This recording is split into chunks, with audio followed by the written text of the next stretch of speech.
Okay, welcome to the second session of the mobile track this morning.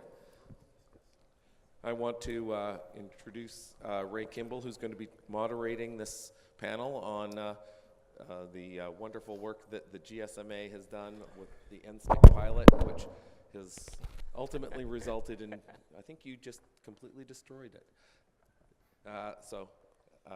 This is actually resulting in some actual product being developed by the carriers in North America, which is all to the good. So, Ray, take it away. Excellent. Can you hear me? No. Oh, how's this work? Yeah? All right. Yes, I'm Ray Kimble, founder, CEO of Kuma, and we're a global security, privacy, identity consulting firm. I'm here representing GSMA and the work that we've done over the past, I would say, 2.5 to 3 years, working with the carriers and a lot of service providers in this space, trying to improve the identity and security activities online. So with that, just quick show of hands, who's familiar with GSMA? All right, it's good. So real quick, I'm going to introduce the panel in a little bit, but we're going to jump into it because I know we're short on time. So GSMA is a kind of a trade association, you can think of them as, with mobile operators around the world. There are over 220 countries that we span, as well as over 800 operators. And what we do are 3 things based on the relationship with those guys and our members. And that's convene the community around and the stakeholders around events like Mobile World Congress in Barcelona. We have regional activities. And it's really not, and then we also have Mobile World Congress Americas, which is because of the second year that event kicks off here in the US. In the past, we've been very focused globally. We're now pushing into the United States with a little bit more focus. That event will be in September, I believe, and it's going to be held in Los Angeles. We also do a lot of advocacy work, so mobile for development in developing countries, enabling services, enabling education, healthcare. And then we also deliver technology products and frameworks on the behalf of our member base and our operator community. One of those products is called Mobile Connect. So you may have heard about or have seen Mobile Connect in the news. You can look it up online. Essentially, high level, it's an attribute authentication, authorization service, and framework that's built on behalf of the carriers to enable their customers and the community to access services through the mobile device. We'll get into it in a little bit more detail, but Mobile Connect is being deployed across the world. I think the latest numbers, there are 3 billion enabled users for Mobile Connect globally. We also have 30 countries that have launched and over 60 operators that are now using Mobile Connect. What we're doing here in the US was a project that kicked off with funding from the National Institutes of Standards and Technology, NIST, and about 2.5 to 3 years ago. And the goal was to improve security and privacy online, and what better way to do that at scale than working with the telecommunication providers. So we kicked off a project that involved AT&T, Verizon, Sprint, T-Mobile, of course, the government, NIST, and GSMA as the project lead and project coordinator. This project was massive. We have a lot of big global brands, big companies that were involved. We touched on a number of use cases, which Peter will head into here and talk about some of those. But here's a snapshot of some of the participants, all big names, all big brands, and all companies that really wanted to get together and try to do the right thing as far as identity and managing privacy and security of your identity.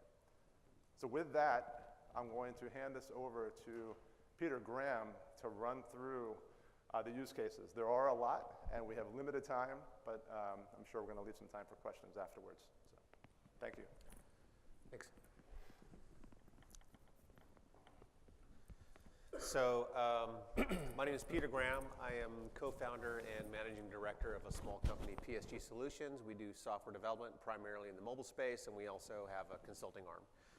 And my involvement with the NSTIC pilots with GSMA was to lead the pilot efforts and also the tech working groups. And what I want to do is, so I'm going to hit on sort of these major areas that we tried to develop some pilots for, but what I want to do is give you characteristics about what we did, not necessarily do a deep dive. We've got our colleague from Visa here, Brian Kuwahara, who's going to talk about a little bit of a deep dive in the financial sector with the pilots that we did in that area.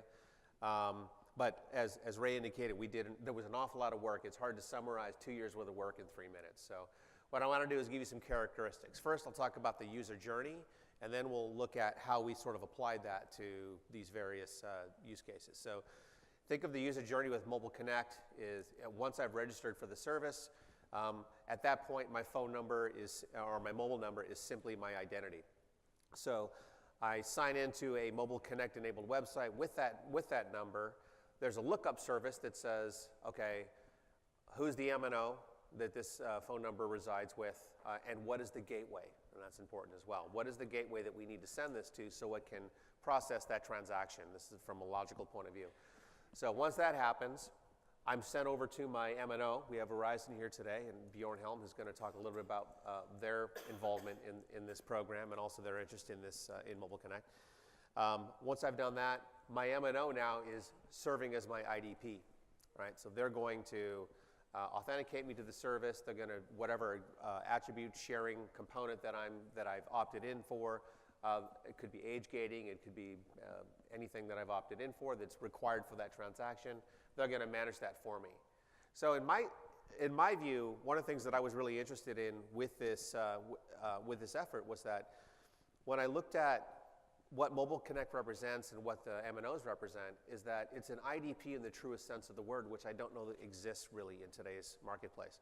So if you look at the true cross-domain IDPs that exist out there, you've got Facebook Connect, you've got Google, right? You've got your socials basically. That's primarily what exists that's out there at scale that's cross-domain. But their business model is quite different than what we tried to put into the marketplace, or that we tried to express with these pilots, and that is that privacy first. So an IDP that's actually looking at you as we work for you instead of we want to take everything from you and sell it to somebody else.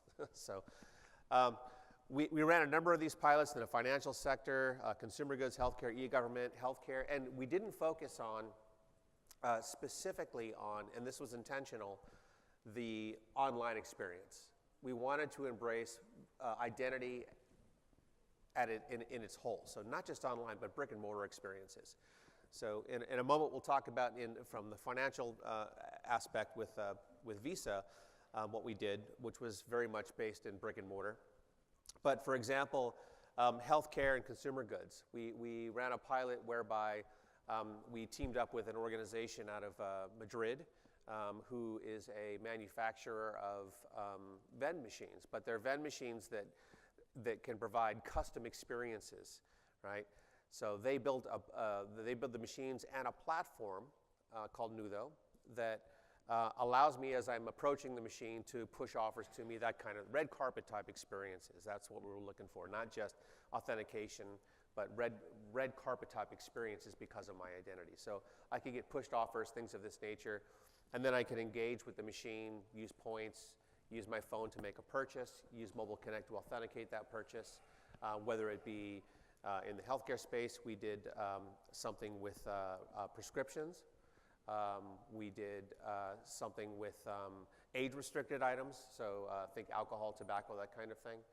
Some things that require me to assert myself in a way that is high assurance, that is private, and that involves some kind of payment, and that is a red carpet type experience. So as I said, I want to give you characteristics of the use cases, not necessarily dive into them. So imagine you're at a football game. We'll go with World Cup right now, since that's what's going on. So imagine you're at the football game, you want to get a beer, you don't want to stand in line. You can come up to a vending machine, you can assert your age, Assuming you've opted into the service, we can assert your age, say that, yep, you meet a threshold, and we do that via a claim, not by sharing that piece of data, but by making a claims-based assertion. So we can validate your age, we can validate the payment, use two-factor authentication, whether it be a biometric, a mobile PIN, an SMS OTP, something of that nature. We used all of those for these pilots. And then I can vend the product from a stadium or from a relying party point of view. I can monitor how much you're buying, right? I can market to you specifically because of things I might know about you that you've agreed to share with me. And from a consumer point of view, I have a better experience with the venue. So those were the kinds of things that we were looking for. We're going to do a bit of a deep dive in a moment with Visa, but I wanted to give you an overview, kind of what the user journey looks like, and also the kinds of things that we were engaged in. And with limited time, I'm going to go ahead and turn it over to Bjorn Hjelm, who from Verizon, who will talk about the MNO experience with this program.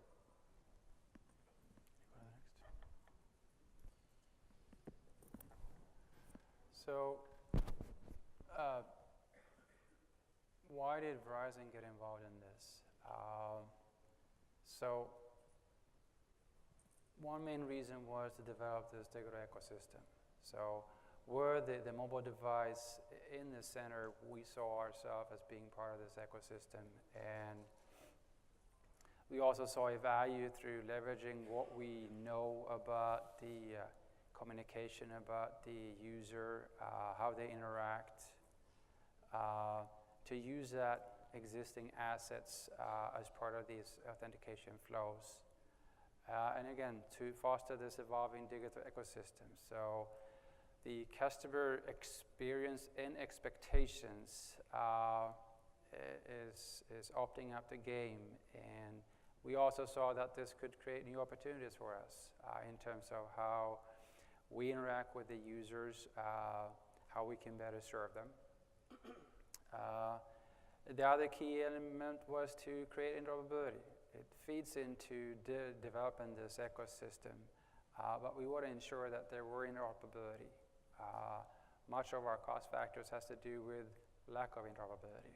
So our focus was to leverage open standards. Said we're very active in the OpenID Foundation and the FIDO Alliance to contribute to those standards. Another opportunity here was to create a trust framework. Now, some of you may know of a trust framework, but most people do not. And there's definitely doesn't exist one for an MNO being an identity provider. So we saw this as a good opportunity to develop a trust framework that could work for an MNO. And finally, to think global and act locally. So what I mean by that?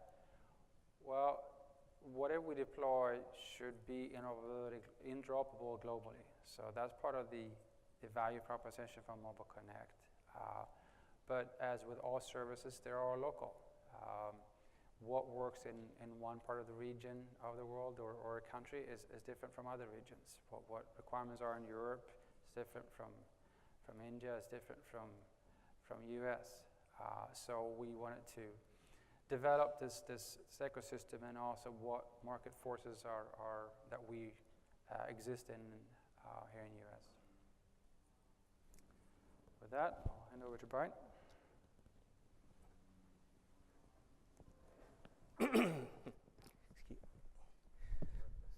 What's that? Thank you, Bjorn. My name is Brian Kuwahara. I'm with Visa's Corporate Venture Program. My primary responsibilities are to identify and evaluate startup companies and emerging technologies that Visa may want to either invest in or partner with. And one example of an emerging technology that we partnered with is the GSMA. And so I'm here to talk about what Peter was calling the financial sector track that we did together with the GSMA. And if you were in Bjorn's previous section, it's also an example of us integrating Mobile Connect with the FIDO authenticator. We put that into this prototype as well. So what we built this prototype or use case around is something that we call a step-up authorization. And a step-up authorization is when a transaction comes through the Visa network, it's not green, it's not red, it's somewhere in the middle where we're not quite sure whether or not we should authorize this transaction. By all means, we want to accept as many transactions as we can, because if you decline a transaction, nobody wins. Visa doesn't get the transaction to go through, the bank doesn't have it, the merchant doesn't get your purchase, the customer walks away unhappy. So declining is something we want to avoid as much as possible, yet reducing the risk of fraud. So during a step-up authorization, we're like, well, I kind of like this transaction, but I need a little bit more information. And that's what we use the Mobile Connect Authenticator for. So in order to do this, we use the product that we have at Visa called Consumer Transaction Controls. And you can think of Consumer Transaction Controls as sort of a box gateway that looks at every transaction that comes through. And what you can do, we call it Consumer Transaction Controls, is because the consumer can decide under what conditions do I want to have a step-up authorization happen. So it could be over a certain dollar amount. It could be, I only want my cards to be used in my country, not a foreign transaction. I may want only in-store, not e-commerce transactions, or between a certain time frame. If it's after 11 p.m., I know it's not me because I'm already asleep by then. So we're kind of on the edge there. So the use case that we created was around a consumer setting a threshold in consumer transaction controls at a $500 limit. And so he wants to be informed if anything over $500 comes through our network. And what we did is, having a Mobile Connect user, the first thing they need to do is sign up into the Consumer Transaction Controls dashboard, provide us the phone number that they want to receive the authentication for, and also their preferences. So in this case, the user says, I want anything over $500 to be authorized by me. So next, the consumer goes to the store, makes a purchase, and at this point, we're watching every transaction that comes across for that card number. Once it comes through, we'll check on the CTC and say, well, is this purchase over $500? If it is, then we send the following information to the Mobile Connect gateway. So the device identifier, so that's the number that the consumer entered at the beginning. Second is the level of assurance. So do we require a swipe, a PIN, a biometric? We can dictate what level we want. The actual method is dependent upon the authenticator that the person is using on their device. And third is a description of the event, so that when I receive this notification, oh, I know that was me shopping at Macy's, and yes, I know what this is talking about. So the Mobile Connect gateway then decides which of the 4 mobile network operators to send this to. And so it's up to the user then to either decline or approve the transaction. If they approve it, we'll let it go through. And one thing I want to note on here is this is not a simple SMS message that the person is receiving, but we did use a FIDO compliant authenticator in this use case. So in closing, there's 3 things that I really like about this use case. One is the consumer gets to control when I am notified and have to do the step up. 2 is for Visa, we don't need the user to download a specific application onto their device. If they're already Mobile Connect enabled, we don't have to do anything. They don't take any further action. And third is that there's some privacy built into the use case. So when the transaction is sent to the Mobile Connect gateway, the Mobile Connect gateway doesn't necessarily know that it's from Visa or which merchant you're making the purchase at. And also on the other side, I don't have to give the merchant my mobile device number, because I don't like to do that in general, so that I don't want them contacting me or spamming me on something else. So that's our use case, and I think Ray is going to open up for questions. Thanks, Brian. Appreciate it. Let's see. So yeah, so just trying to backtrack here. Anyway, so any questions? Yeah, please line up one by one. I think there's a mic over here. Hi, my name's Joel. Hi, Joel. This obviously is super exciting. I want to give you guys a lot of credit for taking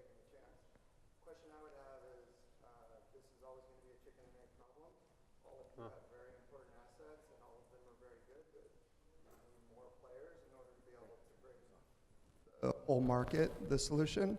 What are your hypotheses about chicken having enough partners and enough users to make it all work?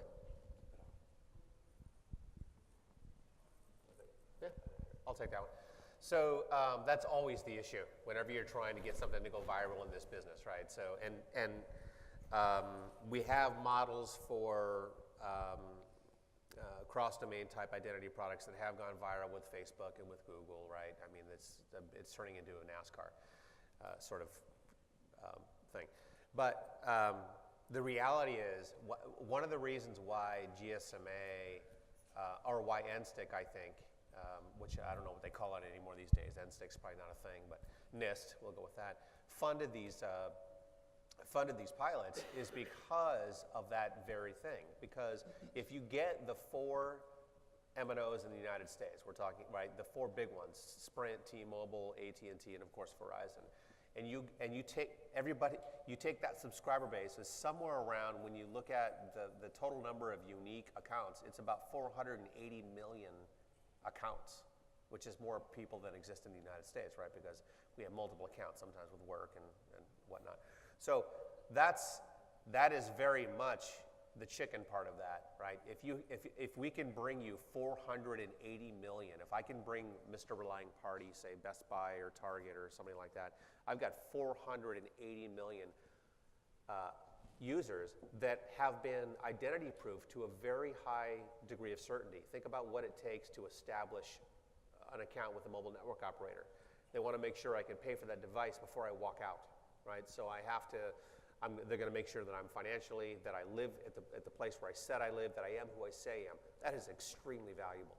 And if I can bring you 400 million of those, the number's a little less because obviously we have family accounts and things like that, but if I can bring you hundreds of millions of those types of identities, the relying parties are going to line up for that. So it's viral by nature, is what I would say. Yeah. Yep. So next question, will Mobile Connect support multiple devices per user and also multiple user per device? So just repeat that again, I'm sorry. Will Mobile Connect support? User with having multiple devices and one device shared by the multiple users. Bjorn, did you get that?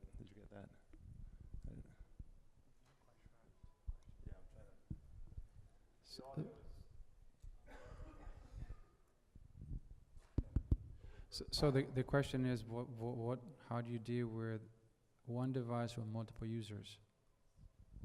Well, there was 2 parts to his question. Okay. One was, how do you deal with one user who has multiple devices? And the other is, how do you deal with multi-user devices? Well, each user has their own private key. I don't think that makes a difference in terms of whether they use one device or if it's to use the same device or not. The second one, what if you have multiple devices? Again, what you have is multiple private keys, but I still know which devices you use. I know who owns the account and who uses it. When you have one device, multiple private keys, again, identify each user with their own private key. So we don't really have a lot of those use cases where you have sharing your same device, but you have multiple devices, and we have a way of managing these different devices. Even if you're only a Wi-Fi connection, we use different authentication methods for those, at least from Verizon's perspective. Hey, Jonathan. We have somebody. Yeah, sorry. My questions relate to the consumer side. You said you had 400 million, 500 million users who might take advantage of this. Number one, how do you notify those consumers that this is there and get them interested in it? And secondly, you know, the example you gave was if I have a Visa card, I go to the Visa website and sign up for this. So does that mean if I have a MasterCard, I have to go to MasterCard? If I have Discovery, I have to go to the Discovery site? You know, do I have to sign up one per company that is involved in this?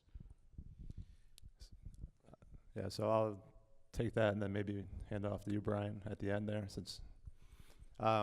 So one of the values of Mobile Connect is the phone number, the mobile device, the trust framework, which Bjorn hit on.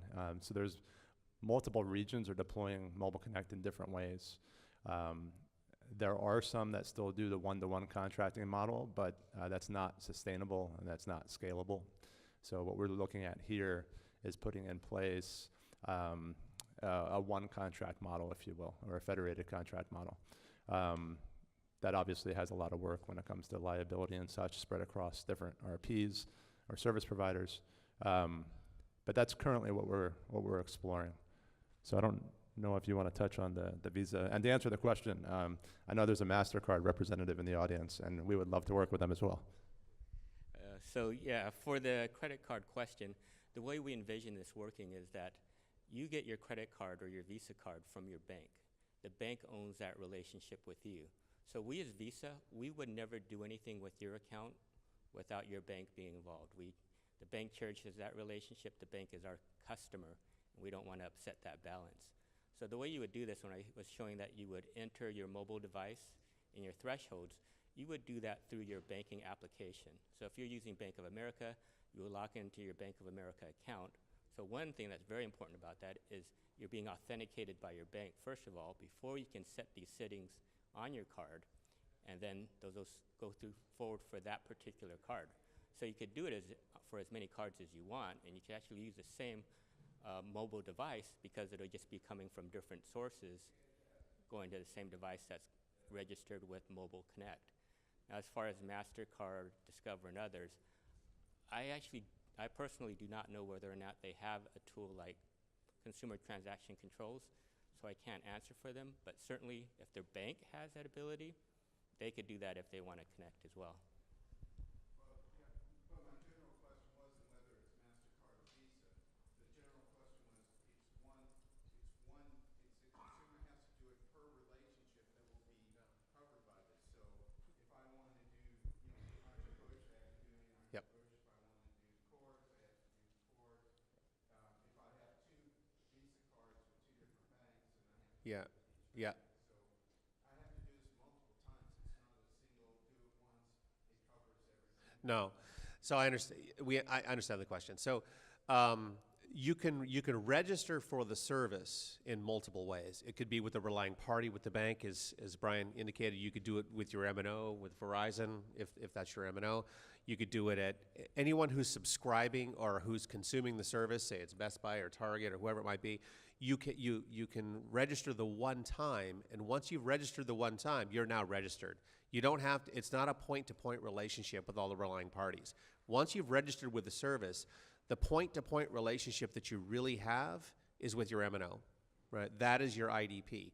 So now anybody who consumes a service, and it's quite easy to do, it's a few lines of code and boom, and a button, and now you're consuming that service, right? You don't have to register again with that. And now, if they have something else that they want from you, then maybe there'll be something that they're imposing upon you, but it's not a point-to-point solution. I think that was your question, right? Okay. So do we have time for one more? No. We're over time. We're over. All right. We're going to hop So- off the stage, but happy to take questions. Really appreciate your time. Thank you. Thank you.